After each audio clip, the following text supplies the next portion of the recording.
So, hello everyone, welcome to our new video. And today I'll be talking about how I scored exemption in taxation subject. So, बहुत सारे बच्चों को group one में जो एक subject है जो सबसे ज़्यादा प्रॉब्लम देता है, जो पास और फेल के बीच का डिफरेंस होता है, वो होता है टैक्सेशन सब्जेक्ट। क्योंकि वो बहुत लेंदी सब्जेक्ट है, उसमें डायरेक्ट टैक्स भी आ जाता है, इनडायरेक्ट टैक्स भी आ जाता है। तो लोगों को समझ में नहीं आता, मतलब उसको पढ़ना कैसे चाहिए, बहुत सारी चीज़ें याद नहीं होती है, लिखना कैसे है। सो बहुत सारी प्रॉब्लम्स आती है। So today I will be talking about कि कौन सी स्ट्रेटेजी से आप उसको पढ़ना चाहिए, कौन कौन से टॉपिक्स पे ज़्यादा फोकस करना है, कौन से पे अपन थोड़ा कम करेंगे तो चलेगा, एंड कैसे उसे पढ़ना है, कैसे अटेम्प्ट करना है। सो इसके बारे में आज बात करेंगे। So without further adieu let's start the video.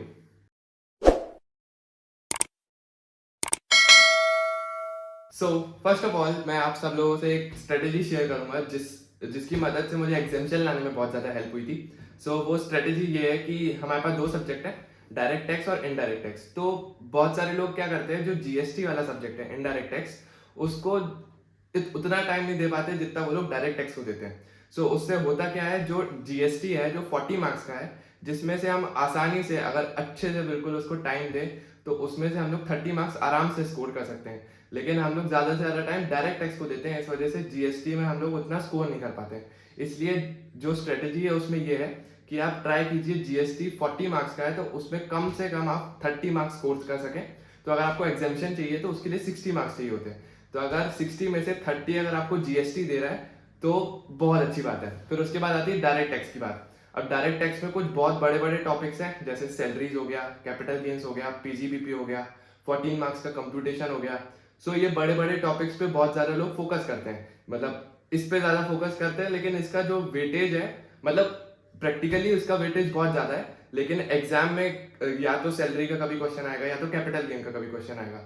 सो अगर आपको एग्जामेशन लाना है, सो जो जो छोटे छोटे टॉपिक्स हैं, क्लबिंग इनकम वाला सेट ऑफ हो गया, एंड डिडक्शंस वाला हो गया, टीडीएस हो गया, रेसिडेंशियल स्टेटस हो गया, एंड जो भी छोटे छोटे रिटर्न्स वाला टॉपिक हो गया। सो ये अगर टॉपिक्स आप छोटे छोटे टॉपिक्स भी अगर अच्छे से कर लें तो इसमें से भी आप 25 से 30 मार्क्स आराम से स्कोर कर सकते हैं। सो अगर आपका जीएसटी का 30 मार्क्स हो गया एंड आपके छोटे छोटे टॉपिक्स का आप 25 मार्क्स भी ले लीजिए, तो आपका 55 मार्क्स सिर्फ इन दो चीज़ों से हो रहा है। और जो जो बड़े बड़े टॉपिक्स, मैंने जो 4 टॉपिक बताया आपको, salary, capital gains, PGBP, computation, अगर इसको आपने सिर्फ अटेम्प्ट भी किया और अगर आपने इसको फिर भी पढ़ा है और सिर्फ अटेम्प्ट भी किया, तो भी आपको इसमें से 10 से 15 मार्क्स मिल सकते हैं। तो अगर आप ये स्ट्रेटेजी को फॉलो करेंगे, सो आपको आराम से 60 से 70 मार्क्स यानी आप एग्जामेशन स्कोर कर सकते हैं टैक्सेशन में। सो इस स्ट्रेटेजी, आप अगर ये स्ट्रेटेजी फॉलो करेंगे तो आपके लिए बहुत ज़्यादा हेल्पफुल होगी।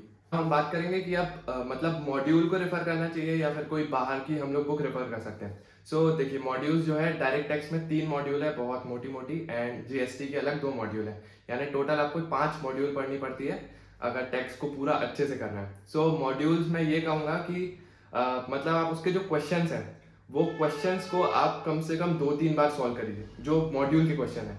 तो अगर आप उनको अच्छे से सॉल्व कर देंगे, वो भी प्रोविजंस के साथ। मैंने फर्स्ट वीडियो में बताया था कि टैक्स के लिए जो टिप है वो ये है कि आप प्रोविजंस और क्वेश्चंस को साथ साथ करिए, तभी जाके वो प्रोविजन आपको समझेगा। नहीं तो अगर आप सिर्फ प्रोविजन प्रोविजन पढ़ते जाएंगे और क्वेश्चन सॉल्व नहीं करेंगे, सो इससे एग्जाम में बहुत ज़्यादा प्रॉब्लम होगी। क्योंकि क्वेश्चन जब आप देखेंगे, आपको प्रोविजन तो याद आएगा, लेकिन ये समझ में नहीं आएगा कि क्वेश्चन सॉल्व कैसे करना है। सो आपको दोनों को साथ साथ में करना चाहिए। और अगर आपको और क्वेश्चंस चाहिए और अगर कोई और बुक आपको रेफर करनी है, सो मैं डिस्क्रिप्शन में लिंक डाल दूंगा। सो किशन कुमार सर की बुक है, उनके नोट्स बहुत ज़्यादा कलरफुल है एंड बहुत ज़्यादा इजी टू अंडरस्टैंड है। सो अगर आप वो बुक रेफर करना चाहते हैं तो वो कर सकते हैं। उनकी चालीसा है और एक दिव्यास्त्र है। तो चालीसा में मतलब पूरे नोट्स वगैरह हैं, दिव्यास्त्र में सारे क्वेश्चंस हैं, मतलब जितने भी पीवाईक्यू, एमटीपी, आरटीपी सारे क्वेश्चन हैं, और साथ में मॉड्यूल के भी क्वेश्चन हैं। और उन्होंने कुछ सेल्फ मतलब खुद से भी बना के उसमें क्वेश्चन डाले हैं। तो अगर आपको कोई और बुक रेफर करनी है तो आप वो बुक रेफर कर सकते हैं, मैं डिस्क्रिप्शन में डाल दूंगा लिंक। तो अगर आपको बाय करना है तो आप उनकी बुक रेफर कर सकते हैं। एंड उससे आप टैक्सेशन बहुत आसानी, मतलब जब टैक्स का पेपर था, तो सिर्फ 1.5 दिन का गैप था, तो उसमें उन्होंने पूरा मतलब जीएसटी और टैक्सेशन बिल्कुल, जीएसटी तो पूरा करवा दिया था एंड टैक्सेशन 80% तक उन्होंने कंप्लीट करवा दिया था। सो उनकी बुक काफ़ी अच्छी थी, उनके लेक्चर्स, उनके रिवीजन लेक्चर्स काफ़ी अच्छे थे। तो अगर आपके पास उनकी बुक हो और उनके रिवीजन लेक्चर्स हो, तो आप बहुत अच्छे से टैक्सेशन कर सकते हैं। और एक और चीज़ है जो मैं बोलूँगा, कि जो सेक्शंस होते हैं टैक्स में, वो ज़्यादा मतलब इतना ज़रूरी नहीं है कि आप लोगों को पूरे याद ही करना है, ये करना है। लेकिन मैंने क्या किया था, मैंने जितने भी सेक्शंस हैं उनको ऐसे लिख के रख लिया था, सेक्शन वाइज, सेक्शन और नेम वाइज। सो उससे हुआ ये था कि जब भी जैसे मैंने कोई सेक्शन पढ़ा तो मेरे को उसका नंबर याद हो जाता था कि इस सेक्शन का नंबर ये है। तो इससे होता क्या था, जब क्वेश्चन आता है तो हम अगर उसको कोट करते हैं तो इम्प्रेशन अच्छा पड़ता है, मतलब सामने जो एग्जामिनर है उसको पता चलता है कि मतलब बच्चे को पता है सेक्शन के बारे में एंड पूरे प्रोविजंस के बारे में। तो मैंने ऐसे पूरे लिख के रखे थे। और खासकर ये सबसे ज़्यादा काम आता है जब टीडीएस और टीसीएस वाला चैप्टर होता है या फिर रिटर्न्स वाला चैप्टर होता है, तो उसमें ये सेक्शंस बहुत ज़्यादा काम आते हैं। तो अगर आपको ये, मैं इसकी काम करूंगा, पीडीएफ बना के लिंक डिस्क्रिप्शन में डाल दूंगा। सो आप लोग इसको प्रिंट करवा लीजिएगा या पीडीएफ के थ्रू पढ़ लीजिएगा। सो ये आपके लिए बहुत ज़्यादा हेल्पफुल रहेगी।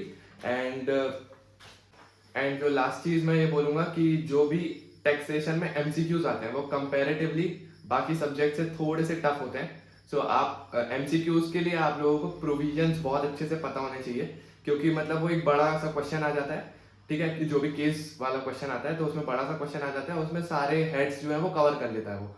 तो आपको उसके प्रोविजंस और उसके बारे में थोड़ा अच्छे से पता होना चाहिए। एंड इसके लिए आप एमसीक्यू बुकलेट जो आईसीआई इशू करती है आप उसको रेफर कीजिए, उसको अच्छे से सॉल्व कीजिए, उसको 2 बार करीब सॉल्व कीजिए।